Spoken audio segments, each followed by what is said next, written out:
Hi, everybody. Welcome to Wild Ones Greater Cleveland, our monthly chapter meeting for the lovely month of March.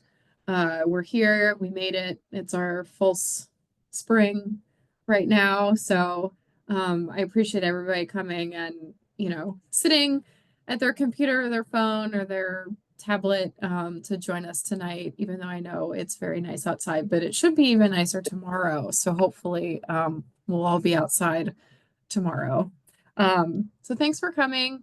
Does anybody, I know we were just talking about the amphibians, does anybody have any blooms that they've seen so far this spring? Posted about my Stone pussy cabbage? willows are starting to come out.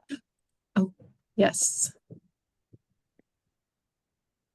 I know I have a few maples in my yard and they all have the flowers on them, the early spring buds. Saw this morning marsh marigold, just the leaves are starting to poke through the through the leaf litter. And then my Virginia spring beauties are starting to put up their little grass-like leaves. So those flowers are always some of the earlier ones I see. Yeah, great. Well, I've got snowdrops. I saw pasque-flower today in somebody's yard. And I've got some daffodils that are beginning to pop up. So those aren't natives, but that's what's happening. Still signs of spring. Here, the cuts in the forsythia are going crazy. If I'm not wrong, those are actually considered invasive, no? Some They're places do non-native. consider them. I don't know if yeah. they're invasive or not. Yeah, forsythias are not high on the invasive category. The Ohio Invasive Plant Council hasn't listed them as even potential for that, but they will spread. Yeah. They'll root along the stem and get wider and broader and stuff like that where they're allowed, but they're not popping up in strange places where they shouldn't be. I saw a big kettle of turkey vultures, which is another sign of spring. Lots of kettles of those today and yesterday. It's good to see them moving.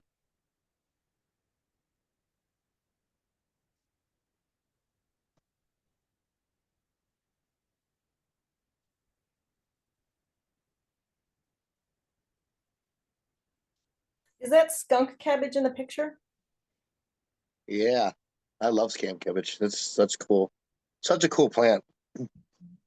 I keep meaning to go out and take their temperature because the story is that they're much warmer than the surroundings and they'll melt their way through the snow and that helps them project their pungent fecal odor, whatever it is, to attract filth flies. But I never think to take my thermometer with me when I'm out. I don't think I would remember that either. Someone else in the chat says Virginia bluebells they've seen. That's exciting. Really? This early? I'm so jealous. I've always wanted up. Virginia bluebells, and I've never gotten them to bloom. Let's see. More crocus. Yeah, I've had crocus at my house too. And more snowdrops. Wonderful. Great. I love seeing the pictures too. All right. So here's one of our lovely amphibian friends. So tonight we're going to talk about Lights Out Cleveland. We're going to go through some chapter updates for you and then some of our past and upcoming events. So tonight we have Tim who is here, and I'm going to butcher Jasinski. Got it. Okay. So he is a wildlife rehabilitation specialist at the Lake Erie Nature and Science Center, and co-founder of Lights Out Cleveland, which makes urban landscapes safer for migratory birds. And if you were a part of any of our winter sowing workshops this past, I don't want to say winter because we're technically still in winter. In January or February, we actually did a winter sewing workshop at the Lake Erie Nature and Science Center. So some of you might have been there already. So I'm going to, let's see, exit out of this and start this one. And you have the floor, Tim. Okay. So it's like we were just talking, it's spring migration right now. And one of the first signs for me of spring migration and just spring in general is typically the first killdeer that I hear flying over, which I heard 2 weeks ago. And when the woodcock start coming through, American woodcock that's actually the bird on the Lights Out Cleveland logo there. That's the kind of one of the first birds, at least for rehabilitators, for us at Lake Erie Nature and Science. And when we know spring is here and the birds are on the move, they're one of the first birds to come through for like the spring migrants. Now we have pretty much migration, which is interesting, happens almost year round for many different species. And other than June, really June, everything is pretty much on their breeding grounds, breeding or finishing breeding, and getting ready to leave. And so July through, June or July through May, birds are moving, whether they're going south or north or whatever, all different species. And so the woodcock is actually what triggered Lights Out Cleveland to happen, because in 2016, we admitted 18 woodcock from the general public at Lake Erie Nature and Science Center. We don't have a way to go out and rescue animals, so we rely on the public to bring them to us. So 18 woodcock were brought in from the general public, which is a lot of birds, and that was in spring. And so that, there's so many things in rehabilitation that are human caused, whether it's cat attacks, window strikes, dog attacks, power lines, glue traps, poison. Like there's so many things that were listed that are causing issues for migratory birds or other animals that are human related. So I was actually kind of mad. I'm like, we need to do something about this. This is infuriating. And so at our annual wildlife conference in Columbus, we have Ohio Wildlife Rehabilitators Association, which I'm a board member for, hosts a wildlife conference every fall. It's in the beginning of November. And I ran into Matt Schumar with Ohio Bird Conservation Initiative there. He did a talk about Lights Out. And so I ran up to him after the meeting and said, yo, we got to get this going. We got to get this going in Cleveland.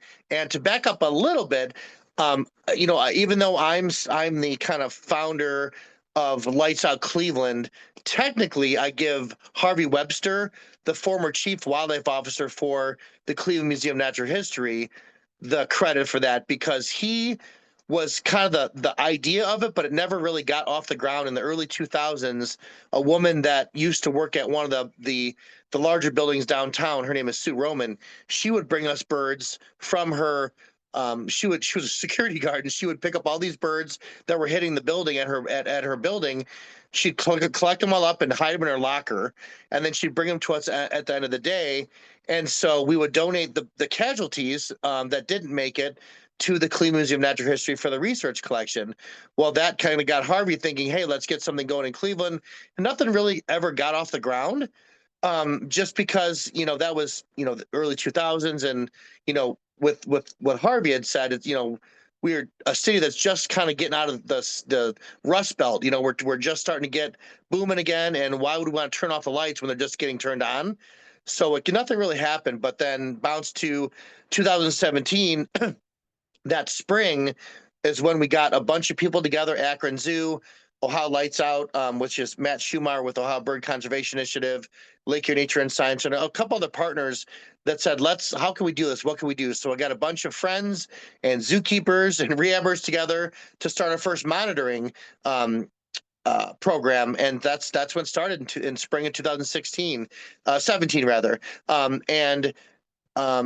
We actually took data from the woman that was rescuing the birds, because she would run around downtown after her shift and collect birds. So we took all the information that she kind of gathered, and I worked with the former curator of ornithology at the museum, Dr. Andy Jones, a good friend of mine, and him and I sat down and kind of mapped out where these birds are likely to be found, and we kind of targeted those areas. But we just learned over time where birds birds and bats actually are being affected by downtown landscapes, and that's how we started it. So on average, we collect around 3,000 birds and around 20 to 50 bats a year down there that are affected by light pollution and window collisions. And the whole goal of this program is to reduce lighting and reduce window collisions by education and getting the lights turned off, and getting window film attached to the buildings. Now, obviously, I don't do that part of it. Like, my part as Laker Nature and Science, we take the birds and bats that are injured, and dead. All of them come to us.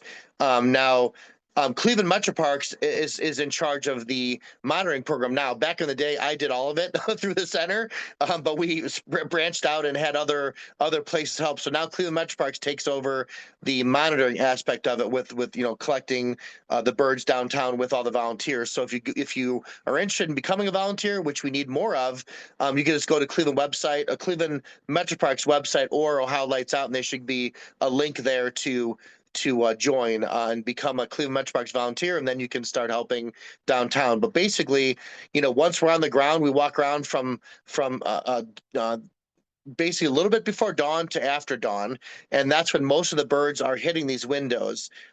Because what happens is most songbirds migrate at night, so they're following the night sky, a lot of celestial cues that we don't really understand as humans, and they just move. They instinctively move. It's incredible. So when they're flying at nighttime, the lights actually affect their navigation. So when they're flying over Canada, when there's no lights, or just they're cruising, but when they get to a city, the lights affect them, just like kind of a moth at your porch light. It'll fly and they just get disordered. I've actually seen hundreds of birds at one time circling one building in the rays of light that are shot up from these little or big, really, like decorative lighting. You can just see the birds circling, chipping and chipping. They make chip notes as they're flying, and so they're just circling and circling, stuck in this light. I actually watched one bird fly in a little like a little zigzag through the light, all the way from the ceiling all the way down to the ground one year, which was pretty crazy to see. And so these birds that are trapped down there don't understand the concept of glass. They don't know that it's a barrier. So when they're flying around, there's three reasons why birds collide with windows. The number one reason is it's a reflection. So they see it as an extension of the habitat. So when they're flying, they see a tree, but it's actually tree to glass, and they're seeing that reflection thinking it's an extension. So they fly full force into that. The second reason is it's at night, it's dark, it's at nighttime or early dawn before it gets light out. And a lot of the buildings have their lights on in the building. So the bird is attracted to that white light that's in the building. So they'll fly from a tree that's dark to that light, and then they hit the pane of glass there. And the third reason, which is the less of the three, are when a predator is chasing them. We often see that with Cooper's hawks, where they're chasing a starling or a pigeon, and then the pigeon hits the window, and then the hawk does, and they both fall to the ground. So there's, interestingly, two collisions when a bird hits a window. They hit the window and then they fall to the ground. So the team is down there collecting these birds from every spring and fall, from March 15th through the beginning of June, and then August 15th through mid-November-ish. It depends on how the migration goes. Spring, it's got to be quick. The birds got to get up there fast. There's no time to waste. But in the fall, they have a little bit more wiggle room on how to get out of their breeding territory and head south. So they're kind of no real rush, so to speak, to get out there, besides getting out of the weather that could be harmful to them. And so they migrate, south in the fall. And interestingly, there's more birds collected and found in the fall than there are in spring. And there's a couple reasons for that. The main reason is that there's just all the young birds are moving through for their first flight down south. So they're there's more birds in the air, so to speak, heading south. Another reason is migration routes. Like in the spring, we get very, very little blackpoll warblers, which is an incredible athlete of the sky. You know, when people think athletes, they think LeBron James and all these other sports guys I know nothing about. I don't know anything about sports. But the blackpoll warbler makes an incredible migration from Alaska and the northern parts of Canada to the east coast in the fall. And they double their body weight by the time they get there. And then they go out into the middle of the ocean and follow the northeast trade winds straight to Venezuela. I think it's Venezuela, one of those in a nonstop flight of up to 3 days. And that's insane that a little songbird that's 12 grams that is flying nonstop day in, day out for 48 to 72 hours. That's just incredible. So migration's amazing. And I could talk about birds forever, but you know, really this talk is specifically about Lights Out Cleveland and what we do down there as volunteers rescuing these birds. So this is an all volunteer effort. There's certain people that are paid, like Jake that works for Cleveland Metro Parks. He was our volunteer coordinator, and things are going to be changing. He just got a promotion, so things are changing a little bit. But basically, it's just a bunch of people that care about birds and care about nature, heading downtown and picking up these birds. And so we walk around with nets, and we're all in, you know, we have vests and nets and bags, little paper bags we put the birds and bats in. So when a bird hits a window, they're usually concussed. They don't die from a broken neck. That's kind of a myth. They actually die from cranial swelling, basically brain bleeding after they hit the window. So they hit the window and fall, and our teams are walking around the buildings just repeatedly and picking up birds as they're falling. And so we put them in paper bags. We label what building it was found, the time of day, what side of the building, and any other notes that we can collect. And so that way we learn where the hot spots are. So when a building manager or owner understands that their building may be a problem, they will reach out to they'll reach out to us and say, hey, what building or what part of the building, it needs addressed potentially. And so like Rocket Mortgage Fieldhouse, or I think it's named something new or different now. I don't know. But they changed their name. But anyway, they reach out to us and they know that their building is a problem. And so they actually just this last fall put bird divert on that north facing slope or side of the building where most of the collisions happen. And so hopefully this spring through this fall this year, we'll be able to tell the difference from pre-treatment of the building to post-treatment. So it'll be really interesting to see, but basically when there's a film put up, it's a 95 to 100% reduction in the collisions. So that's really, really huge. So anybody that wants to join and help on our team, that's a really good feeling that you're part of rescuing these birds and bats. Somebody saw in the chat asked about bats. Bats do get affected too. I don't know if they hit the windows. I'm sure they can, but I think more so with the bats that their echolocation is thrown up by all of the reflections of the bouncing of their echolocation in these little kind of courtyards or little areas where there might be a lot of bouncing of their echolocation. I think that's why they get trapped. They kind of fly around. They're kind of not really understanding how to navigate, and then eventually get tired and come to the ground, and they're rescued by excuse me, the team of volunteers that are trained to handle bats because they are a rabies vector species. So we want to make sure that they're safe in collecting those because, bats can carry rabies and we don't want people to get that. So our team has certain volunteers that are either vaccinated for it or Penitentiary Glen is another a group that help that will help with take bats. And so they have a team of volunteers and staff that will come down and meet us in the down there. If there's a bat found, we'll let them know and they'll come down and help collect the bat safely and get it to either Penitentiary Glen Wildlife Center or Lake Erie Nature and Science Center. So it's a really awesome program. And the great thing about Lights Out Cleveland, it's the largest in the Midwest. I mean, we have Chicago, which is the first one to start a Lights Out program in North America, or in the United States rather, and FLAP, which is Faded Light Awareness Program in Canada, was the first one to actually realize that collisions are a problem. Let's figure out what to do. And so Cleveland is one of the largest in the country because we're on a perfect a migratory pathway here through Cleveland. We have a great place here in Cleveland for birds, and it's just incredible here.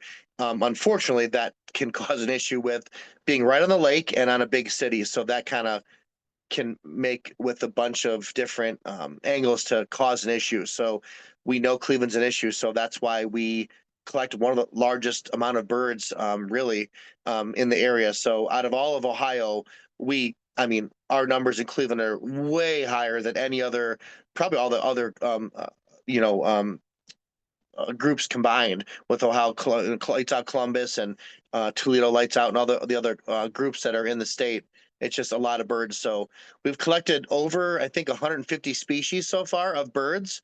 A wild turkey we collected that was unfortunately dead, that hit one of the windows. Wood ducks, saw-whet owls, tons of hummingbirds, woodcocks, woodpeckers, all the warblers, all the sparrows, all the thrushes.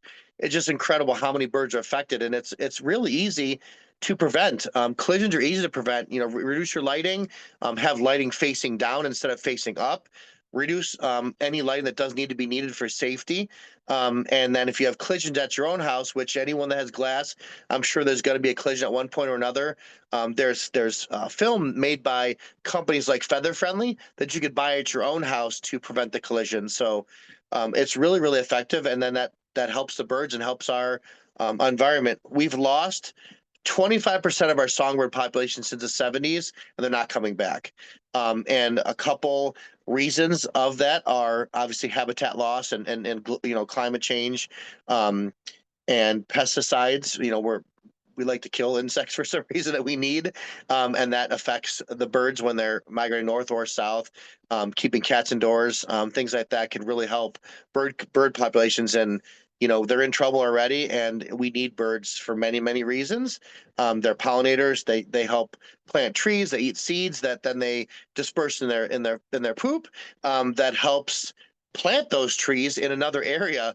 And so another way to help, you know, songbirds and other wildlife is support native wildlife by planting native trees, native plants. I have a little Parma Heights yard, but I have a small little prairie in there that I have that I did the wrong way, by the way. I should have done it the way that Alice and everyone at Wild Ones would recommend, but I did it kind of backwards. I just did a seed scatter in grass, and that kind of turned out to be the wrong way. So if you want to do a little prairie, research how to do it the right way so you're not working backwards. But plant natives. We're always educating on planting natives at Lake Erie Nature and Science Center. You know, that way it helps our native insects, which then helps our native birds, which helps native reptiles, amphibians, all the different you know, the flora and fauna that we have here in our state. And so you know, it's really helpful.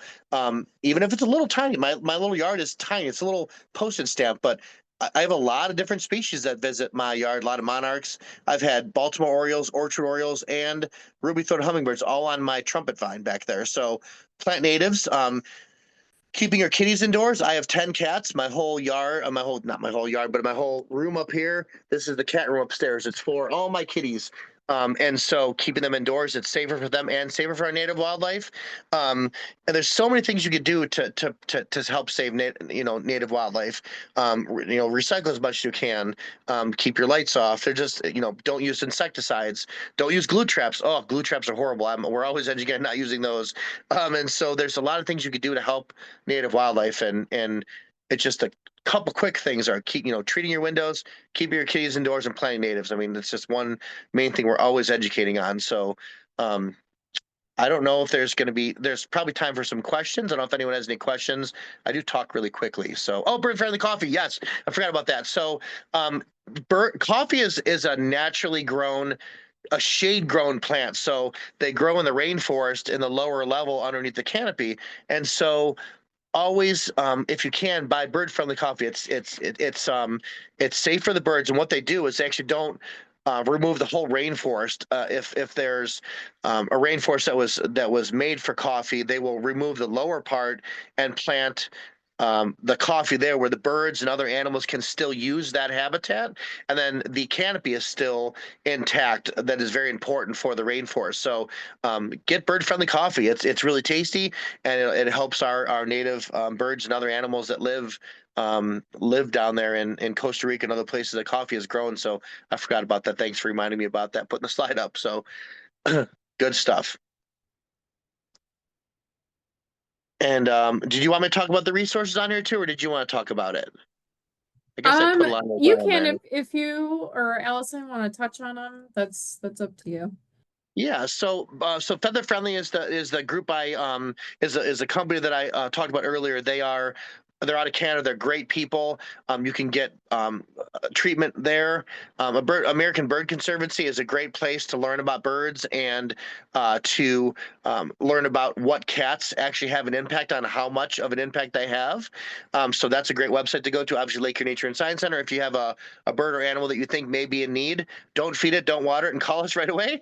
And Ohio Lights Out. Obviously, you can learn about our Lights Out programs throughout the state. And Cleveland Metro Parks is the group that runs the volunteer program through Lights Out Cleveland. So you can go to their website, become a member, or become a Cleveland Metro Parks volunteer, and then that's how you can get onto the Lights Out Cleveland team. And then Akron Zoo they have volunteering through their organization as well. So it's less birds and less bats are collected because it's a smaller city and not as much glass, so that's good for the birds. And I know it may be frustrating when you're trying to want to go on a team that you're rescuing bats and birds, you don't find any. So, but I guess not finding any is actually a good thing. So I think that was it, right? And then we wanted to have some time for questions. Yes, for sure. Thank you so much. Does anybody have any questions or comments for Tim? He went through a lot. I did, and I talk fast. I apologize. I try to talk slow, No, but it's there's totally fine. so much to cover underneath these things. It's just there's so much. That is okay. I know in our chat as well, Jessica posted top 10 best native trees in Ohio for supporting Oh, birds. oh, So yay. if anyone wants to scroll through that and see possibly what they might want to plant next in their yard, that's a good list to start. Yeah, that's awesome. I have a Anybody question. yes, go ahead.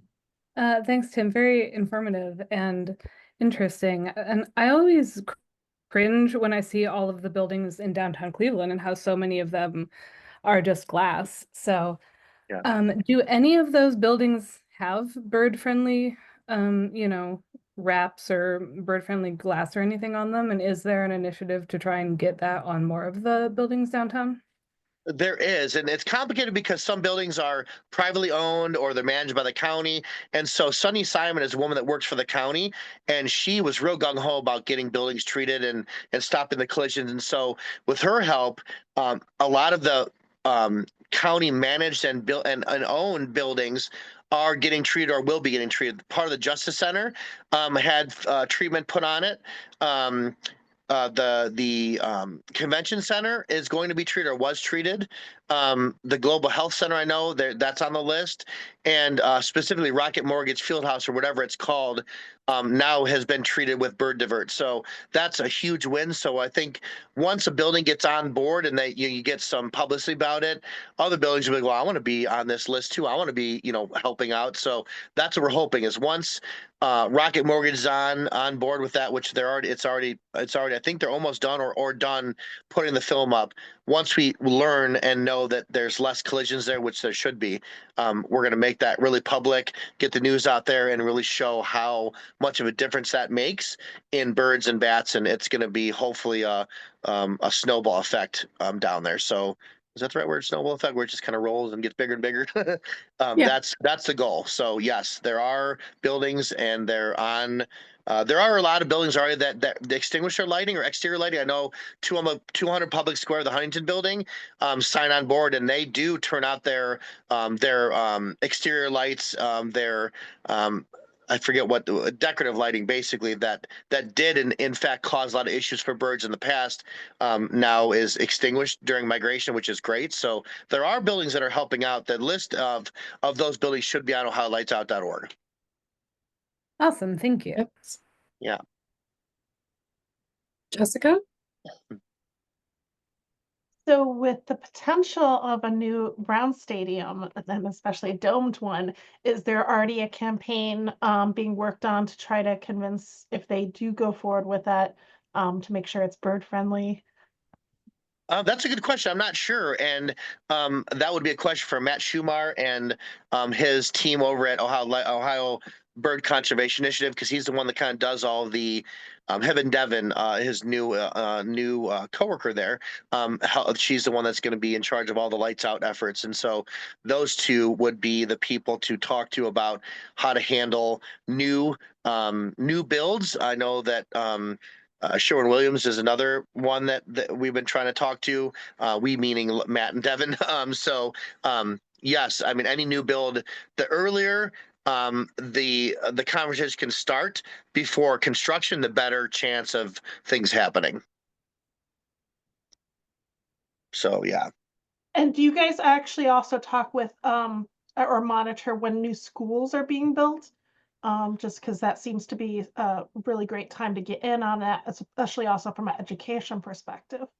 It is, and we used to when we had more people back in the day, we used to cover CSU, also Cleveland State University, and actually one of the windows there was a pretty bad place that got treated with feather friendly, and there wasn't a collision found there since. So it is effective, but we don't have enough manpower to cover all of downtown and all the big buildings and all the surrounding schools. So I know there's a lot of different schools like in Lorraine and other places that have their own monitoring program where they're kind of trying to see what's happening to mitigate collisions there. So yeah, we don't. I wish we did, but we just don't have the amount of people needed. This is a good call out then for Yeah. volunteers. Oh yeah. We have Lights Out Cleveland needs many of our volunteers, and any other places at local colleges, I'm sure, get together and can get a monitoring program together and try to find the bad spots and get the live birds to a rehab center that's licensed, and then try to get those windows treated. That's great. Does anybody else have any questions for Tim? I don't know if you can hear me. Yes. My name is Pam, and Yeah. I was wondering if you could touch on how homeowners can help with the different colored lights. I'm hearing yellow, red. What else could we do? Yeah, so white light is the worst light to use. So that's the light that affects them the most. And I believe, and I could be wrong, we have to research this, but I believe that the green, red lights and blue lights are safer for birds. But I know that you get the higher in the spectrum, like the white lights, that's definitely an issue. I know red for sure is a good light to use. And so if you're gonna use red lights, and that doesn't affect them as much. Any light can, but red is definitely the best to use if you're gonna use a color light. That would be the one I would recommend. Good question though.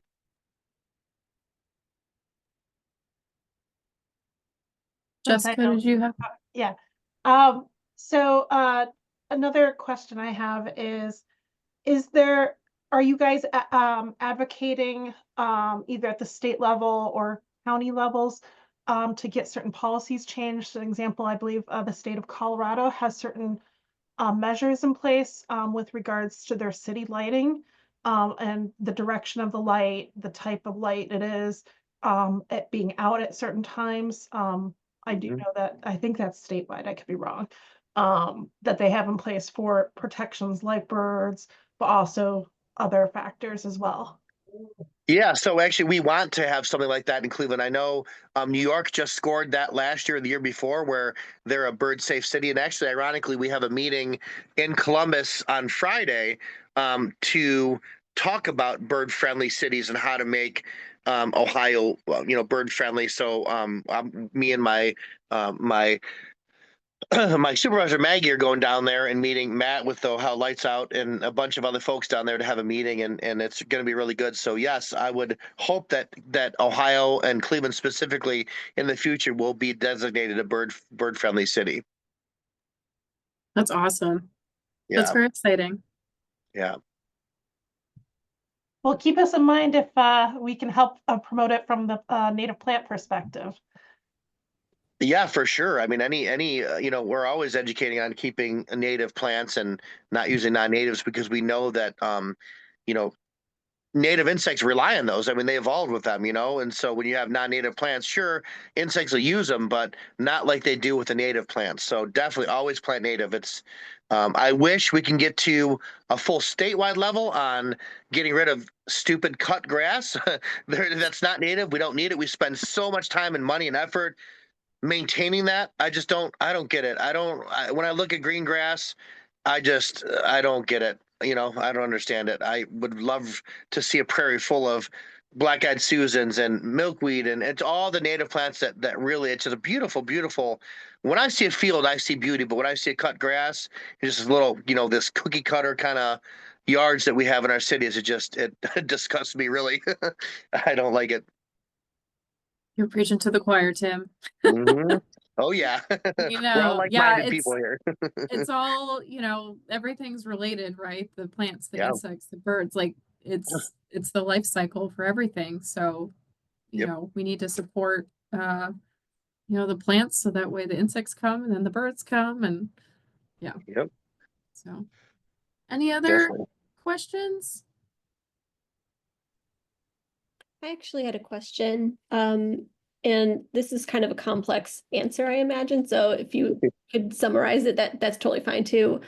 I'm kind of curious of how you deal with like city officials and everything that for people who are not thinking about birds, they're really thinking about how much does this cost?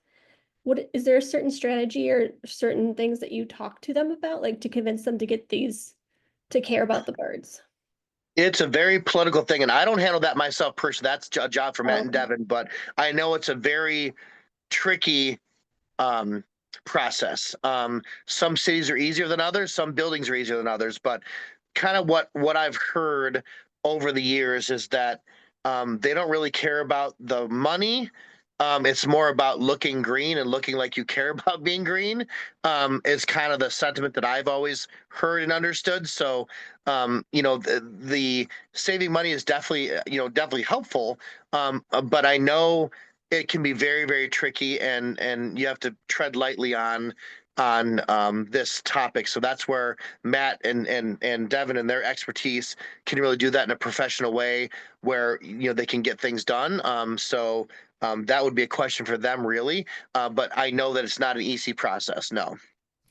I was thinking earlier when you were talking about whatever that stadium name is now, it would be kind of nice to have some sort of, like certification or some sort of something that they could stick on the window and, a sign on the inside, people walking by, like what it, because it is, I mean, green marketing is all over the place anymore. I mean, the airport has, that pitiful, what do you Like call permeable it? pavers. Yes. So that's definitely an opportunity. And, I think that what you're talking about is sort of this cultural shift that we need to make. And it's, I think by normalizing it in things like sports arenas, I think people see it, Right. they think more, and it becomes more normal. Yep, and there is, and I believe it's through Lights Out. I could be wrong, but I believe through How Lights Out, you can actually get a certification with a little plaque or something like that. So it's certainly, and I think there are buildings that have done that, or that have received that. So yeah, that's something that definitely is a good idea, and I know that Matt and Devin have that in the works for certain places. So certainly, yeah, it's definitely helpful. I like that thought, Kim, because you think even for native plants, like you go to a new parking lot, there's a bioswale in the parking, and just to educate people on why do they have this, big bed of scraggly looking plants in here, and there's usually an educational signage on, stormwater management. So, it's kind of thing, especially at a place like you said, like at the arena where there's going to be a lot of foot traffic and a lot of people there, and not just from Cleveland, from other places too, that can learn we could lead by example. So that was a great Right. point to bring up. And how cool Yeah. would it be if like people's meetup spot became like, oh, wait, hang out at the Lights Out Cleveland sign. That's where I'll meet you. That'd be sweet. I love it. Let's bring that out. Let's Re-advertise. do that. That's awesome. Yeah.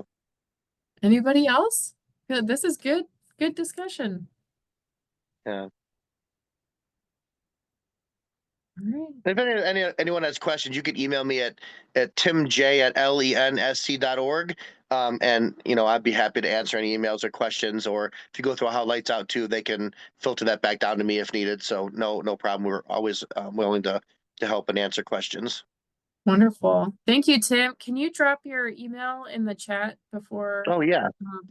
And you feel free to hang out with us for the rest of the meeting, or if you Okay. need to drop, that's perfectly fine too. But thank you so much for chatting with us about your organization and your program and everything that you guys are doing to help our birds. So we appreciate Yeah, it. no, we're happy to, and thanks for having me. I always love getting, meeting new folks and meeting different, because we all have the same angle. Even the people that are in the space program are like space with our, we have a planetarium at Laker Nature and Science Center, so we all have the same goal. We want the skies dark so we can see the sky, and we have the Yep. same goal but different reasons. We have the same want there. So it's very important to connect with people the same, same kind of passion but different reasons, but it all helps out and it's all connected. Yes, for sure. Well, thank you. Yeah, thanks for having me. I appreciate it. I'll stick around. My Yeah. phone may Okay. die, but I will stick around because I joined. So I'd be happy to hang out with you and Okay. listen to your rest of your Wonderful. meeting. So yeah. Okay. Thank you. All right, we're gonna move forward here. So since our last meeting in February, we have 5 new members. I think actually I spotted somebody's name that's on here. Bruce, are you on this call? Do you want to say hi? Are you still here? I see you. You don't have to. You can just give a wave in the chat. But we're happy you're here today and obviously from joining us as a member. So thank you. Oh, he's here. He doesn't have a microphone. He says hi. Hi, Bruce. We have a few new leadership members. Actually, both are on the call tonight. You've heard from Kim. She's made a few comments. She's our new regional coordinator for the Summit and Stark counties.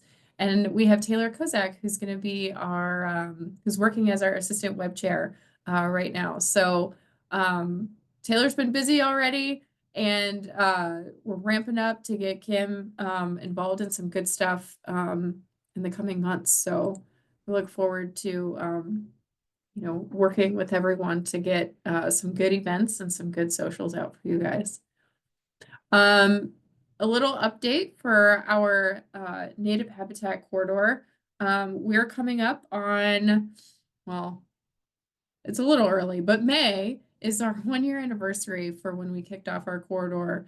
And we're hopefully planning some sort of celebration to honor that 1-year anniversary. So be on the lookout for that. We're still working out some details for that. But we're still over 150 gardens and we keep seeing them come in. So it's absolutely wonderful. So one of the new things that we're going to be pushing out to those who are already on the map is getting some feedback. So if you have your garden on the map already, and I will drop the link in the chat also. We're just looking for some feedback to see how we can kind of change up and make the experience of adding your garden a little bit better. Or, if something was a pain to do while you were signing up, we'd like to look at that. Or if you thought that it was really simple, we want to know that too. So we have a little survey to fill out. We're going to be sending it out to gardens that are already on, but if you're free tonight and feel like giving us your feedback tonight and you're already on the map, feel free to either hit that QR code or I just dropped the form in the chat. And if you're not on the map, tonight would also be a great time to join. So I know everybody's looking forward to spring. So everyone's starting to think about their gardens and maybe what 2025 might hold for your yard and your space. So if you have native plants in your yard and you want to join the community of what this corridor is in bringing, you know, these native habitats together in our neighborhoods, feel free to join us. It's free to join. We do have a sign that you can purchase online, which is, I believe it's in that link as well, with the Get on the Map. It's all included on our website. But you know, as you can see, I'm not even sure. I think this image is mostly updated for the amount and density of gardens that we have. So, you know, it's great to see if your neighbor or someone in your community is also, you know, advocating for native plants and they are on the map as well. And you can go chat with them and see their yard. All right. Oop, I'm skipping ahead here. Okay. So that's our garden. Does anybody have any questions? I guess I feel I never know if we're chatting enough about or telling enough about what certain things are. So does anybody have any questions on the corridor, habitat corridor? Or comments, I guess? Okay. Just want to check in. Volunteering with us, we have reoccurring roles that we'd love to see an assistant volunteer coordinator. The volunteer coordinator typically assists with organizing our tabling events and what volunteers are going to be at those information tables. And then a garden tour program chair. We're going to start reaching out and collecting data on our summer garden tours soon, which is going to be fantastic. So we need someone with some good organizational skills and communication skills to help us plan those out. So if you'd like to plan, you know, garden parties or garden tours, we'd love to have your assistance with planning our tours with us this summer. All right, so I mentioned information tables. This is one of our most exciting times of the year for as far as native plants go, especially in Ohio. So April, which I should have added to this slide, but April is Ohio Native Plant Month. And with that is also Earth Day and Arbor Day. So it's like the gauntlet of all things native plants and sustainability and ecology and, you know, bettering our environment. So April is a busy, busy month for information tables for Earth Day. So you could take these two ways. One, this could just be a list of fun places for you to go and check out. Or two, you could volunteer with us to stand guard. I don't know where I was going with that. To help us out, give out information about wild ones and native plants at these information tables. I will drop some of the links. We are using Sign Up Genius this year for our volunteering, and I'm gonna do it. Here we go. Here's April, dropping it in there. So as you can see, we have quite a few. start right at the beginning of April. On the 5th, the Westlake Rain and Garden Show. I love the name of that. 4/12, our very own Lake Erie Nature and Science Center is doing a Family Earth Day celebration. The 23rd, we have two opportunities at the Lorain County Community College, their Earth Day celebration, or Kent State University's Earth Fest. And that is a weekday, just so everyone is aware. I know our members are, and even those who are on the call today who aren't members, vary in age, demographic, where we are in life. So some people are available on weekdays and some aren't. So it's good to give variety for those. So here's April continued. So there's three, four. There's four of them on the 26th. It's the Earth Fest in Stowe, which is in Summit County. That's put on by their Parks and Rec department. Medina County Parks Earth Day Festival in Seville, which is Medina County. Party for the Planet at the Akron Zoo. If you love talking to kids and educating kids and playing games with kids, volunteering for the Party for the Planet at the Akron Zoo is your bread and butter. I was there last year and it was so much fun.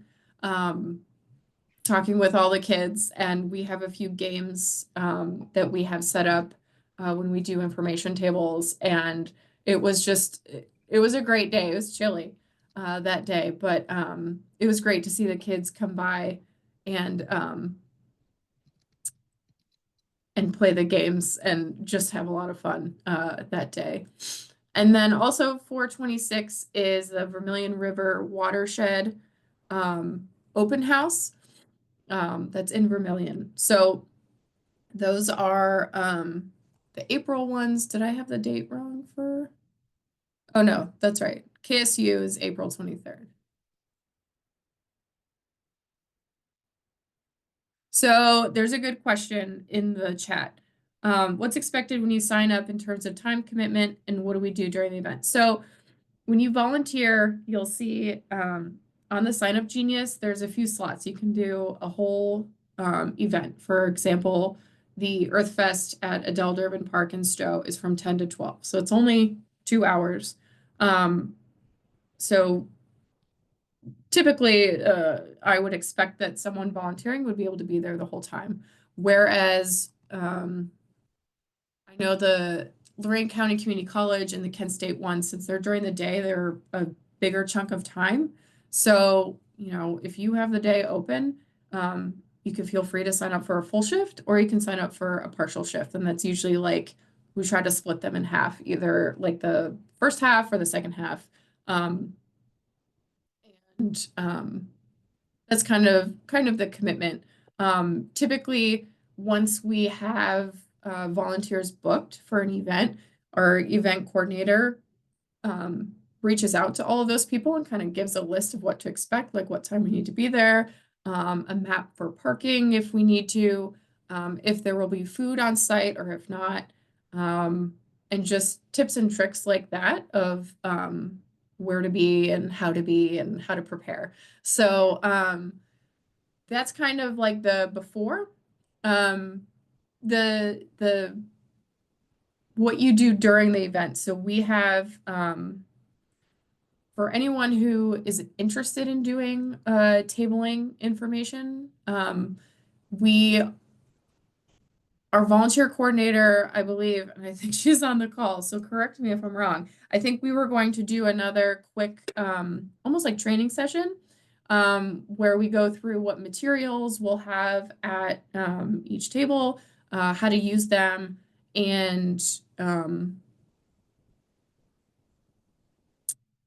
how to wield any questions that you might get. So there is that we're going to try and schedule before the onslaught of these April information tables hit. So a lot of people, when they come up, they're interested, they want to know about the organization. or they want to know about native plants, or, you know, they have a specific question that they want to ask. But then sometimes people just come up and, you know, they're just walking through. They want to hear everyone's spiel basically at each table. So it just kind of depends. If you're not a plant person, that's okay.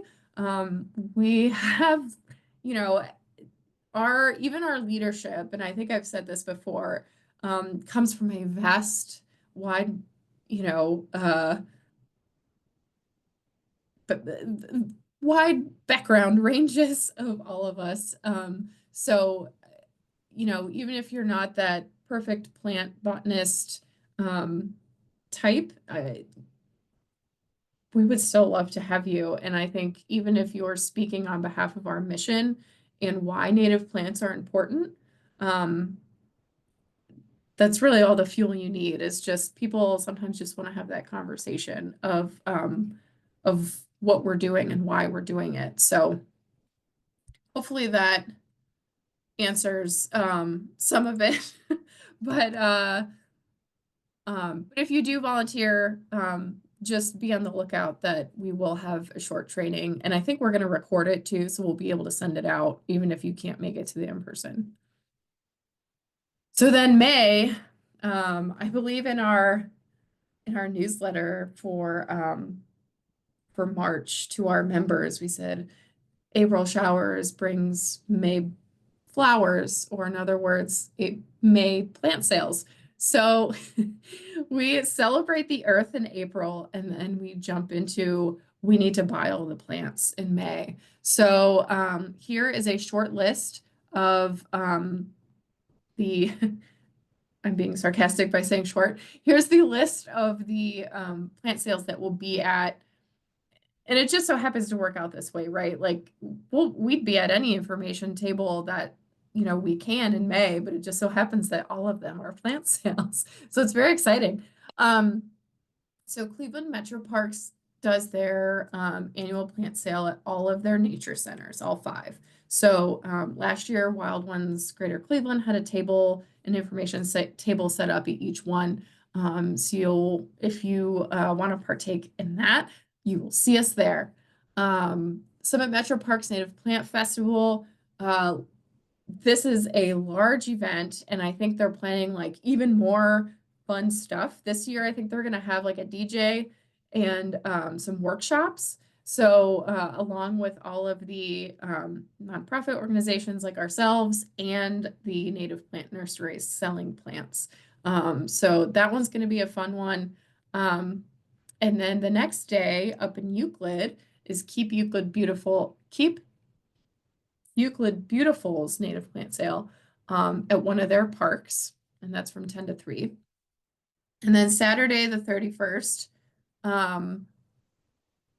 it's Friends of Heights Park, their native plant sale, which is going to be up in Cleveland Heights. So those are the ones that we know about for right now. And again, you can use this list to, hey, I'm going to mark this on my calendar so I can go buy plants. Or you can have, or you can come join us to volunteer, which I'm going to drop that. There's the May sign up one too. Okay, there's a question. At the plant sale, is Wild Ones Greater Cleveland selling plants? We do not sell plants.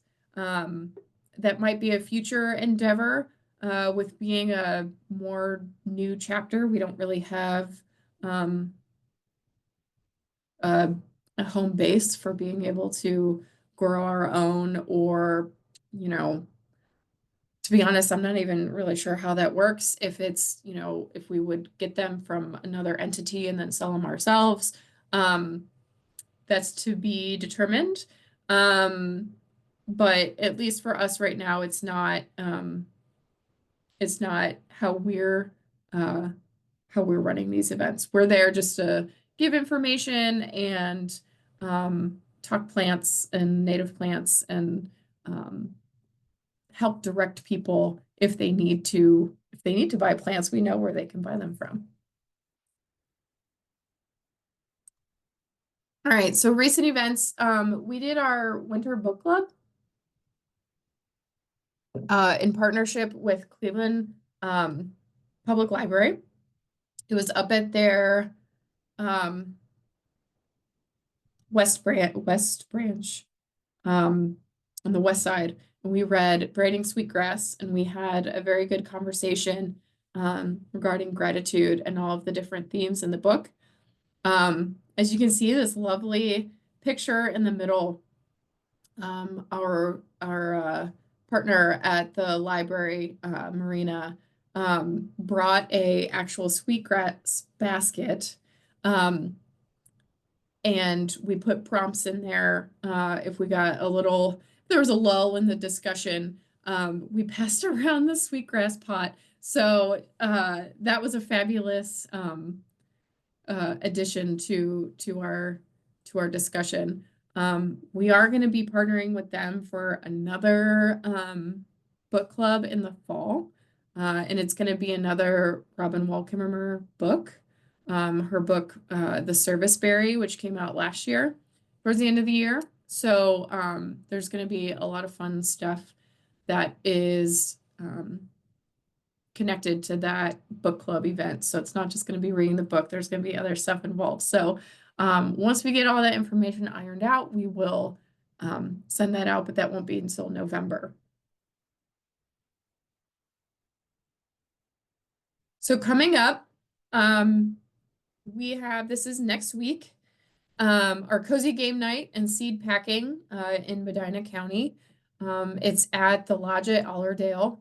And it says Medina. I think it's pretty close to like the Summit County, Medina County border. So if you are a Summit County or Akron adjacent resident, I think this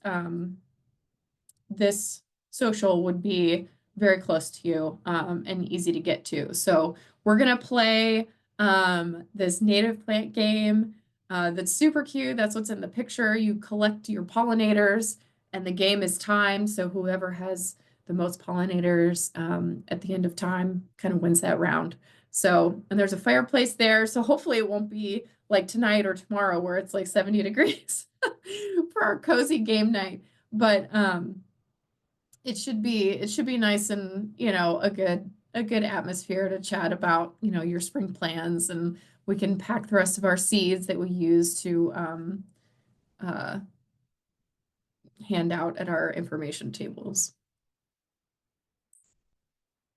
And then coming up, we have a bunch of spring ephemeral hikes throughout the month of April as well. So I should have grabbed the one. I will try and grab it here before the end of the call. Unless someone else on my leadership team wants to grab it. But the Portage Park District hike is required registration through the park. So that registration link is in our Facebook event and the event on our website. So we have that one on 4/12. We have one in the Medina County Park District. This was a location that we did last year as well. On 4/13, we have, again, a wide variety of days and times, so that way we try to accommodate for most people. And hopefully, you'll be able to visit us at one of them. Lorain County Metro Parks will be on 4/15. There's one with Cleveland Metro Parks at their North Chagrin Nature Center on 4/19. And then the last one on 4/27 is with Summit County Metro Parks at their Sand Run Metro Park. So we do have, all of these are listed on our website as well as in Facebook. If you need to see more details, this just kind of shows a snip of, where and when each one is, but we have full information up on our website. Oh, yep, and it looks like someone posted thank you, Jackie, for posting the registration.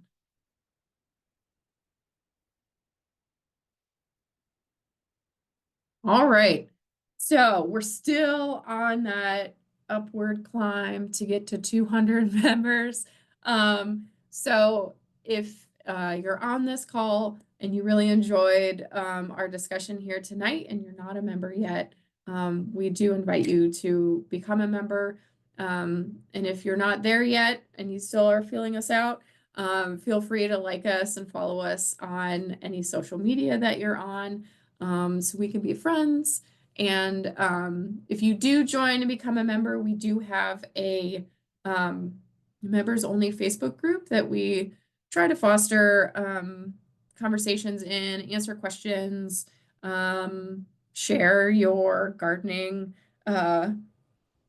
wins and maybe losses too, or share events that we might not be aware of. So it's always a good resource, place for resources. So if anybody has any additional questions or comments or anything, just let me know. I'll stick around for another minute, but if not, thank you so much for being here tonight. And like I said, I know it was warm out this evening, so we really appreciate you being here with us tonight. And hope to see you next month and hope to see you at some of our information tables next month. So thanks, everybody.